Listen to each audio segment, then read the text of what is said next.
선해 주신 하나님께 감사드리면서 새벽 기도회 시작하겠습니다. 사도신경으로 신앙 고백하겠습니다. 나는 전능하신 아버지 하나님, 천지의 창조주를 믿습니다. 나는 그의 유일하신 아들 우리 주 예수 그리스도를 믿습니다. 그는 성령으로 잉태되어 동정녀 마리아에게서 나시고 본디오 빌라도에게 고난을 받아 십자가에 못 박혀 죽으시고 장사된 지 사흘 만에 죽은 자 가운데서 다시 살아나셨으며 하늘에 오르시어 전능하신 아버지 하나님 우편에 앉아 계시다가 거기로부터 살아있는 자와 죽은 자를 심판하러 오십니다.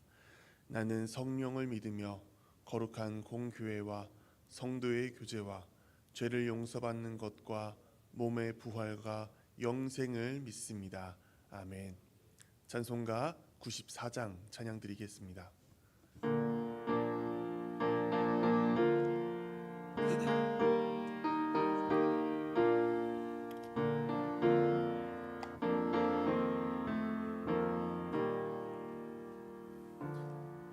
주 예수보다 더 귀한 것은 없네.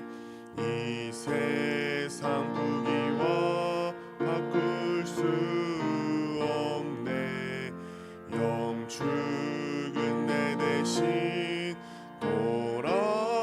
돌아가신 그 놀라운 사랑 잊지 못해. 세상 즐거움 다 버리고 세상 자랑 다 버렸네. 주 예수보다 더 귀한 것은 없네. 예수 밖에는 네. 주 예수보다 더 귀한 것은 없네. 이 세상 명예와 바꿀 수 없네. 이전에 즐기던 세상 일도 주 사랑하는 맘 뺏지 못해. 세상 즐거움 다 버리고 세상 자랑 다 버렸네. 주 예수보다 더 귀한 것은 없네. 예수 밖에는 없네. 주 예수보다 더 귀한 것은 없네. 이 세상 행복과 바꿀 수 없네. 유혹과 핍박이 몰려와도 주 섬기는 내 맘 변치 않아. 세상 즐거움 다 버리고 세상 자랑 다 버렸네. 주 예수보다 더 귀한 것은 없네. 예수 밖에는 없네.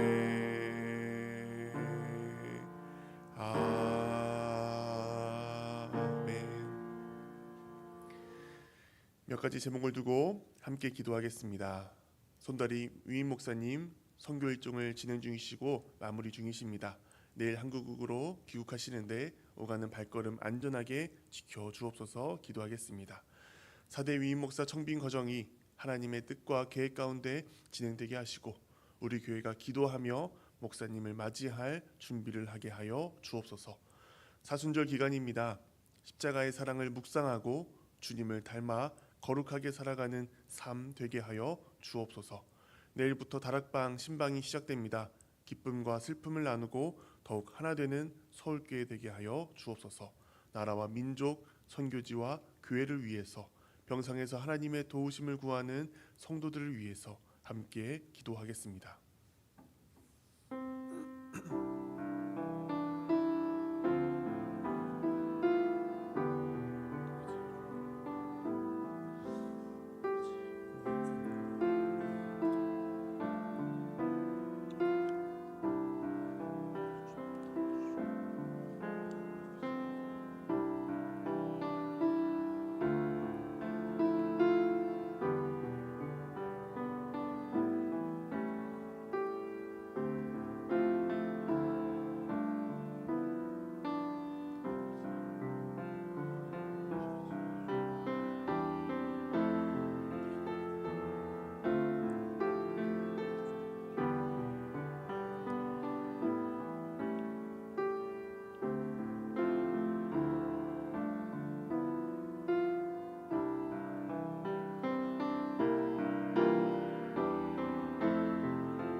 사랑과 은혜의 주님, 오늘 하루 새로운 호흡을 허락해 주시고 하루의 첫 시간을 말씀과 기도로 시작하게 하시니 감사드립니다.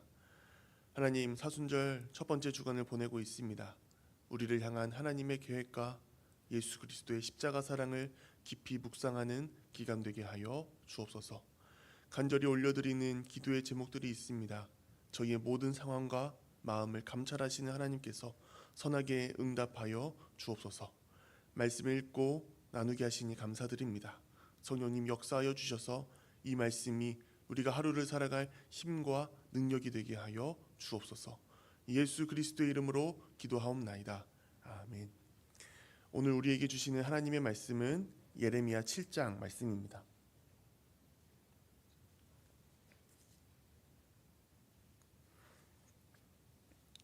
예레미야 7장 말씀을 교독하겠습니다.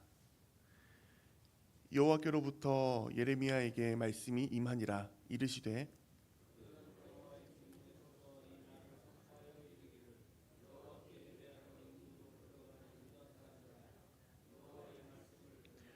만군의 여호와 이스라엘의 하나님께서 이와 같이 말씀하시되 너희 길과 행위를 바르게 하라. 그리하면 내가 너희로 이곳에 살게 하리라.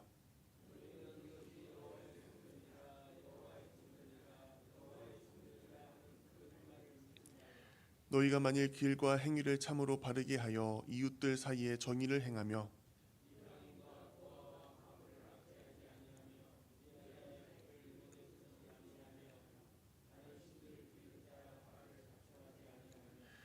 내가 너희를 이곳에 살게 하리니 곧 너희 조상에게 영원 무궁토록 준 땅에니라. 너희가 도둑질하며 살인하며 간음하며 거짓 맹세하며 바알에게 분향하며 너희가 알지 못하는 다른 신들을 따르면서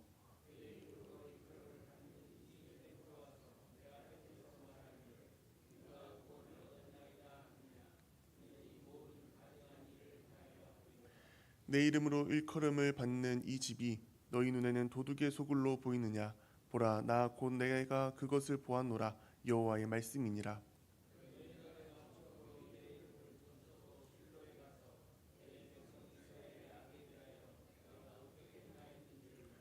여호와의 말씀이니라. 이제 너희가 그 모든 일을 행하였으며 내가 너희에게 말하되 새벽부터 부지런히 말하여도 듣지 아니하였고 너희를 불러도 대답하지 아니하였느니라.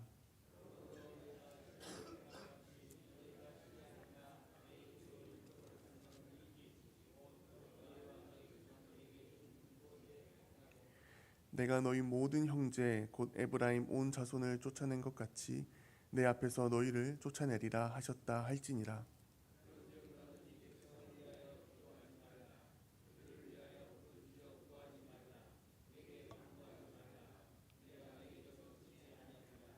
너는 그들이 유다 성읍들과 예루살렘 거리에서 행하는 일을 보지 못하느냐?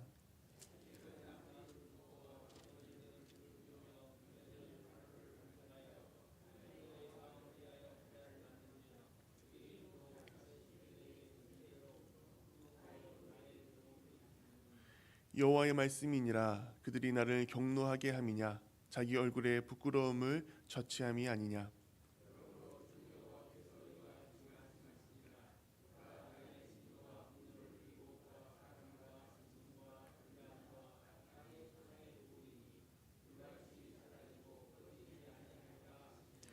만군의 여호와 이스라엘의 하나님께서 이와 같이 말씀하시되 너희 희생 제물과 번제물의 고기로 거기를 아울러 먹으라.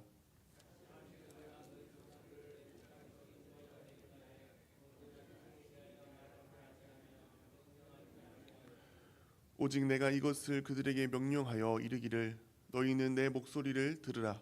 그리하면 나는 너희 하나님이 되겠고 너희는 내 백성이 되리라. 너희는 내가 명령한 모든 길로 걸어가라. 그리하면 복을 받으리라 하였으나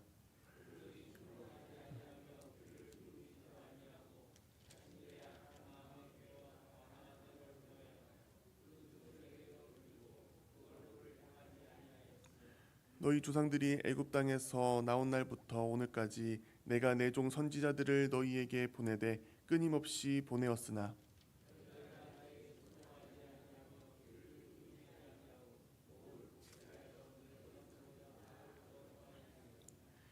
내가 그들에게 이 모든 말을 할지라도 그들이 너에게 순종하지 아니할 것이요 내가 그들을 불러도 그들이 내게 대답하지 아니하리니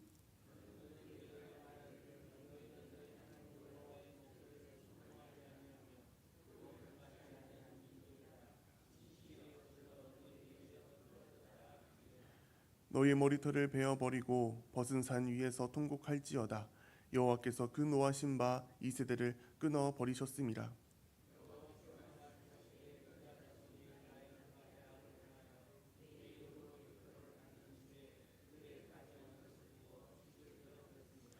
흰놈의 아들 골짜기에 도벳 성당을 건축하고 그들의 자녀들을 불에 살랐나니 내가 명령하지 아니하였고 내 마음에 생각하지도 아니한 일이니라.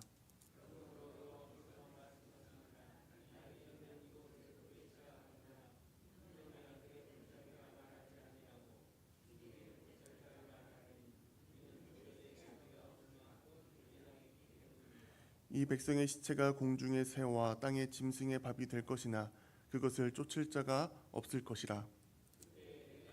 유다 성읍과 예루살렘 거리에 기뻐하는 소리, 즐거워하는 소리, 신랑의 소리, 신부의 소리가 끊어지게 하리니 땅이 황폐하리라. 아멘. 예레미야 2장부터 25장까지 쓰여 있는 선민에 대한 심판의 원인과 또한 결과를 강조하는 12편의 예언이 계속되고 있습니다. 오늘 7장부터 10장 25절까지는 이 예레미야가 백성들에게 전하는 세 번째 예언인데요. 이 17장 말씀은 예레미야 26장과 병행을 이룬다고 알려져 있습니다. 그래서 26장의 내용을 비추어 봤을 때 이 7장의 시대는 여호야김 통치 시기를 역사적 배경으로 하고 있는 말씀이다라는 것을 우리는 깨달을 수 있습니다. 이 시기는 외부적으로는 이 강대국의 힘대결이 매우 팽팽했던 시기입니다. 바벨론과 애굽, 또한 아수르 이 세 나라가 그 지역의 패권을 차지하기 위해서 힘겨루기가 계속 이루어졌고요. 내부적으로는 종교적인 부패와 도덕적 타락이 만연했던 시기가 이 7장의 시기였습니다. 2절 말씀을 보시면 여호와의 집 문에 서서 선포한다라고 적혀 있습니다. 그래서 이 7장 말씀을 소위 성전 설교라고 불리는 말씀입니다. 7장은 세 부분으로 나눌 수 있는데요. 1절부터 15절은 예배에 대한 내용이 등장합니다. 하나님께서 진정으로 원하시는 예배는 무엇인지가 먼저 나오고 그리고 그 다음으로는 참된 예배를 벗어나 위선적이고 또한 형식적으로 드리는 유다의 예배를 고발하고 그로 인해서 예루살렘이 멸망하게 될 것이다라는 것을 예언하고 있습니다. 또 16절부터 20절은 하나님께서 예레미야에게 유다를 위해서 중보기도 하지 말라라고 말씀하고 있습니다. 마지막으로 21절에서 34절은 유다 백성들의 불순종을 지적하고 그 불순종에 대한 결과가 어떻게 나타날 것인지를 우리에게 들려주고 있습니다. 먼저 첫 부분을 살펴보길 원합니다. 성전을 향해 제사를 드리러 오는 사람들에게 가장 먼저 3절에 이렇게 하라 말씀합니다. 너희 길과 행위를 바르게 하라 라고 말씀하고 있습니다. 성전에서 하나님께 제사를 올려드리는 자들은 그 제사에 부합되는 경건하고 거룩한 생활을 하라는 하나님의 말씀인 것입니다. 그 이후에 나오는 말씀들도 살펴보면요. 5절에 길과 행위를 참으로 바르게 하여 이웃들 사이에 정의를 행하고, 또 6절에 이방인과 고아와 과부를 압제하지 아니하고 무죄한 자의 피를 흘리지 아니하고 등등 말씀을 보면 하나님께서 원하시는 예배의 모습을 말씀하면서 거룩하고 또한 구별된 삶의 규범의 모습을 우리에게 들려주고 있다는 것을 우리는 살펴볼 수 있습니다. 8절부터 하나님께서 그들의 잘못된 예배 형태를 고발하시는 장면을 보는데요. 바알 숭배와 이상신들을 숭배하는 것이 잘못됐다고 말씀하십니다. 뿐만 아니라 하나님의 뜻대로 살아가지 않는 모습을 하나님께서는 고발하고 있습니다. 무익한 거짓말, 도둑질, 살인, 간음, 거짓 맹세 등등 이 모든 것들이 잘못된 예배이다라고 우리에게 들려주고 있는 것입니다. 여기서 우리가 깨달을 수 있는 바는 무엇일까요? 우리가 참된 예배라고 생각할 때 그저 교회에서 거룩한 모습으로 또한 교회 생활이 아주 아름다운 모습으로 신앙생활을 한다면은 그 모든 예배가 끝난다라고 생각할 때가 있습니다. 그러나 오늘 말씀에서 하나님께서 하시는 말씀은 너희가 거룩하게 예배를 드리고 제사를 지낸다면 그에 합당한 삶의 모습이 뒤따라야 한다라고 말씀하고 계신 것입니다. 전심을 다하는 회개 없이 위선적인 성전 제사만 지낸다면 하나님께서 그 제사를 그 예배를 기뻐하지 않으신다라고 하는 것이죠. 여러분, 우리의 예배는 주일 예배로 끝나는 것이 아닙니다. 우리의 몸과 또한 우리의 세상 속에서의 삶을 끊임없이 하나님께서 기뻐하시는 산 제사로 올려드려야 합니다.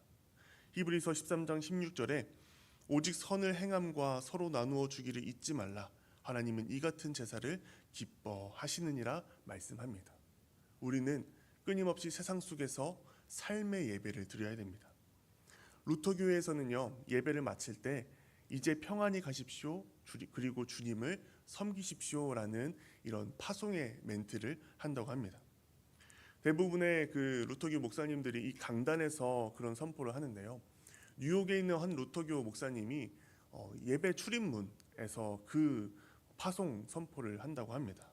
왜 그런가 했더니 이 뉴욕에 살아가는 이 성도들이 이 문 밖을 나서면은 이 경제와 향락의 도시인 이 뉴욕에서 살아갈 수밖에 없습니다. 그래서 이 문을 나가는 순간 여러분들은 이제 삶의 예배가 시작입니다. 예배는 여기서 끝나지만 하나님을 만나고 하나님을 드린 예배는 끝나지만 이제 여러분들의 삶의 예배가 이곳에서 시작됩니다. 이제 여러분 하나님의 자녀로서 하나님의 거룩한 백성으로서의 정체성을 가지고 세상 가운데서 주님을 섬기고 거룩하게 살아가십시오 라는 심정을 가지고 예배당 출입문 앞에서 그렇게 성도들을 파송한다고 합니다. 우리도 세상에 파송된 하나님의 자녀들입니다. 우리가 회사에서, 가정에서, 또한 나 혼자 있는 그 세상 속의 상황에서 하나님의 자녀답게 살아가는 것이 하나님께 거룩하게 예배드리는 예배자의 모습이다라는 것입니다. 오늘은요, 주일 후 첫날입니다. 그리고 세상 가운데 살아가는 우리의 첫날이죠. 우리가 이 세상 가운데 하루를 살아갈 때 하나님께서 기쁘시게 받으실 만한 삶의 예배를 드리는 저와 여러분 되기를 간절히 소망합니다. 예레미야 다음 말씀을 보시면 7장 16절부터 20절에서 하나님께서는 예레미야에게 이 유다 백성을 위한 중보 기도를 하지 마라 금지하시는 모습을 보게 됩니다. 이는 매우 이례적인 명령처럼 보입니다. 하지만 그 배경을 살펴보면은 하나님의 마음을 우리가 엿볼 수 있습니다. 하나님께서는 유다 백성을 위해 기도하지 말라고 하신 이유는 그들의 우상 숭배가 극에 달했기 때문입니다. 유다 백성들은 하나님을 떠나 하늘의 여왕을 섬기며 온 가족이 함께 우상 숭배에 가담했습니다. 남자들은 이 우상에게 제물을 바쳤고요.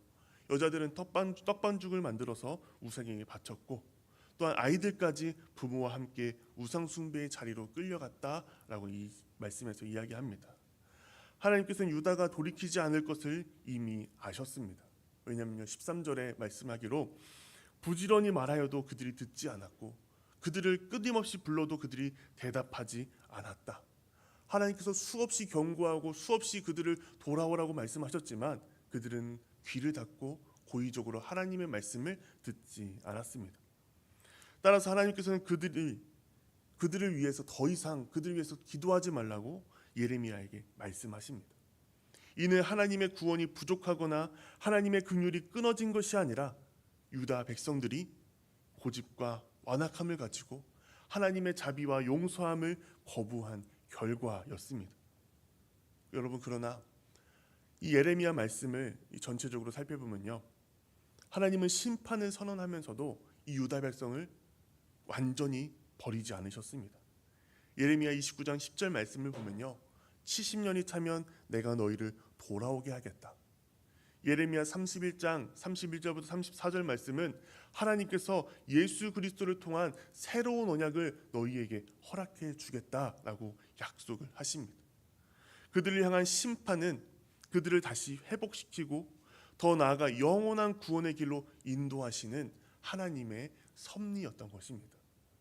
이 심판의 메시지로 보이지만 그 뒤 너머에는 하나님의 사랑의 마음이 있고 그들을 원하시는 하나님의 긍휼한 마음이 있다라는 것을 우리는 깨달을 수 있습니다. 예수 그리스도의 십자가도 마찬가지입니다. 그를 따른 자들에게는 그 예수님께서 십자가를 지신 것이 당혹스러운 사건이었습니다.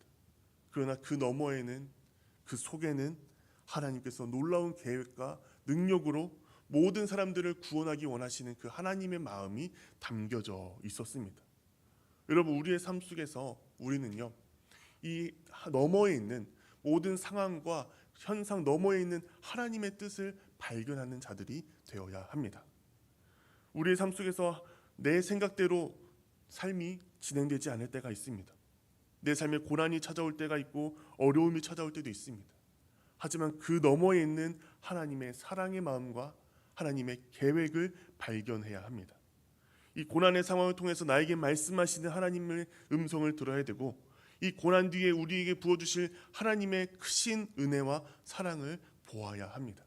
분명히 이 고난의 상황 가운데 하나님은 길을 예비해 두셨고 이 상황 끝에 나에게 말씀하시는 하나님의 뜻과 계획이 있습니다.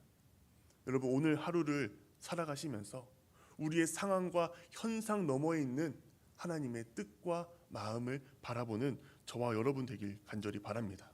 이 하나님의 뜻을 더욱 붙들며 살아갈 때 하나님의 사랑과 은혜 가운데 거하게 될 줄로 믿습니다. 예레미야 7장 21절부터 34절은 유다의 백성의 이 불순종을 강하게 책망하며 하나님 백성의 참된 기준은 제사나 종교적 행위가 아니라 하나님의 말씀에 대한 순종임을 우리에게 강조하고 있습니다. 21절부터 28절은 유다의 죄를 지적합니다. 대표적으로 이야기하는 그들의 죄는 하나님의 말씀에 불순종했다는 것입니다. 하나님은 22절에서 출애굽 당시 제사를 강조하시기 전에 그들에게 순종을 요구했다라고 말씀하십니다. 23절에서 내 목소리를 들으라, 그리하면 나는 너희의 하나님이 되고 너희는 내 백성이 되리라 말씀하십니다. 그러나 이 이스라엘 백성들은 이 하나님의 말씀을 듣지 않았습니다. 그들은 형식적인 제사만이 하나님의 백성이 되는 방법이다라고 생각을 했습니다. 25절 26절에서는요. 하나님께서 애굽 땅에서 그 백성이 나온 날부터 끊임없이 이 예레미야 시대 때까지 끊임없이 하나님의 사람인 제사장과 또 선지자를 보내면서 하나님의 말씀에 순종할 것을 말씀하셨습니다. 그러나 하나님의 백성들은 그 말씀에 순종하지 않았고 귀를 기울이지 않았고 목을 굳게 하여 조상들보다 더 악을 행하였다라고 말합니다. 29절부터 7장 마지막 절까지는요. 유다의 불순종에 대한 결과에 대해 언급하고 있습니다. 유다를 전쟁을 통해 심판할 것이고 온 유다를 황폐하게 할 것이고 백성들이 죽임당할 것이다 라는 예언을 하고 있습니다. 여러분, 우리는요 이 말씀을 통해서 깨닫는 바가 있습니다. 우리는 하나님의 말씀에 순종해야 합니다. 순종하는 자를 자기 백성으로 삼으시는 그 하나님의 말씀을 따라서 하나님의 말씀을 순종하며 따르며 살아가야 합니다. 여러분, 순종한다라는 것은 무엇입니까? 순종의 히브리어는요 샤마라는 단어로 쓰입니다. 듣다라는 뜻을 가지고 있는데요. 이 예레미야 시대의 유다 백성들이 하나님의 길을 떠나고 하나님을 따르지 않았던 이유는 무엇입니까? 그들이 하나님의 음성에 귀를 기울이지 않고 귀를 막았기 때문입니다. 하나님께서 끊임없이 선지자들을 보내셔서 그들에게 말씀하셨지만 그들은 오히려 더 목이 곧었다라고 말합니다. 끊임없이 그들을 붙들고 그들에게 말씀하셨지만 그들은 귀를 닫았다라고 오늘 말씀에서 이야기를 합니다. 순종은 하나님의 음성을 듣고 그 뜻을 마음에 새기는 과정에서 시작됩니다. 오늘날 우리에게도 다양한 목소리가 들려옵니다. 세상의 가치관, 사람들의 의견, 우리의 욕망 등 수많은 소리가 우리를 혼란스럽게 합니다. 아까 초반에 말씀드렸던 것처럼 이 당시 이스라엘의 국제 정세는 매우 혼란스러웠습니다. 강대국에 끼어서 아수르에 붙을지 바벨론에 붙을지 애굽에 붙을지 갈팡질팡했습니다. 또한 개인적으로는 자신의 삶을 부유하게 만들어줄 우상을 찾아 이들은 그의 음성을, 우상의 음성을 들었습니다. 그러나 우리가 들어야 할 가장 중요한 소리는 하나님의 말씀입니다. 순종이란 이런 혼란스러운 상황 속에서도 여러 목소리가 혼재되어 있는 상황 속에서도 오직 하나님의 음성만을 듣는 것을 뜻합니다. 하나님의 음성을 들어서 하나님의 뜻을 기꺼이 받아들이고 어떠한 상황 속에서도 그 하나님의 말씀만을 신뢰하며 따르는 것, 그것이 참된 순종입니다. 오늘 우리가 하루를 살아가시면서 우리에게도 많은 음성의 소리가 들려올 수 있습니다. 세상의 소리, 또한 우리의 욕망의 소리가 우리 안에 차오를 때가 있습니다. 오늘 우리는 그 모든 음성들이 이겨내고 오직 하나님의 음성에만 집중하셔서 하나님의 뜻과 인도하심을 따라가는 저와 여러분 되기를 간절히 소망합니다. 그래서 참된 순종의 자세로 하나님께 영광이 되며 하나님께서 기뻐하시는 우리의 삶이 되기를 간절히 소망합니다. 오늘 이 말씀을 기억하시면서 오늘 하루를 승리하시는 저와 여러분 되기를 간절히 바랍니다. 기도하겠습니다. 사랑과 은혜가 충만하신 하나님 아버지, 오늘 말씀을 통해 깨닫게 하시니 감사합니다. 하나님, 우리가 삶의 예배를 하나님께 올려드려 참된 예배드리는 예배자 되게 하여 주시고 현상과 상황 너머에 있는 하나님의 마음과 뜻과 계획을 발견하게 하여 주시며 하나님의 음성을 듣고 순종하는 우리에게 인도하여 주시옵소서. 오늘 하루를 살아가는 동안에 하나님의 백성답게 예수 그리스도의 제자답게 또한 성령님과 인도하는 성도답게 살아가는 우리 모두 될 수 있도록 이끌어 주시고 우리의 모든 또 드리는 간구를 하나님께서 귀 기울여 주셔서 하나님께서 선한 길로 하나님께서 원하시는 길로 인도하는 우리의 삶이 될 수 있도록 함께하여 주시옵소서. 이제 세상으로 나아갑니다. 우리를 혼자 보내지 마시고 하나님께서 동행하여 주셔서 하나님께서 공급해 주시는 힘과 능력으로 세상을 승리하는 우리 모두 될 수 있도록 이끌어 주시옵소서. 모든 영광 주님께 올려드리며 예수 그리스도의 이름으로 기도하옵나이다. 아멘. 하늘에 계신 우리 아버지, 아버지의 이름을 거룩하게 하시며 아버지의 나라가 오게 하시며 아버지의 뜻이 하늘에서와 같이 땅에서도 이루어지게 하소서. 오늘 우리에게 일용할 양식을 주시고 우리가 우리에게 잘못한 사람을 용서하여 준 것 같이 우리 죄를 용서하여 주시고 우리를 시험에 빠지지 않게 하시고 악에서 구하소서. 나라와 권능과 영광이 영원히 아버지의 것입니다. 아멘. 계속해서 각자의 기도 제목과 교회와 나라를 위해 기도하겠습니다.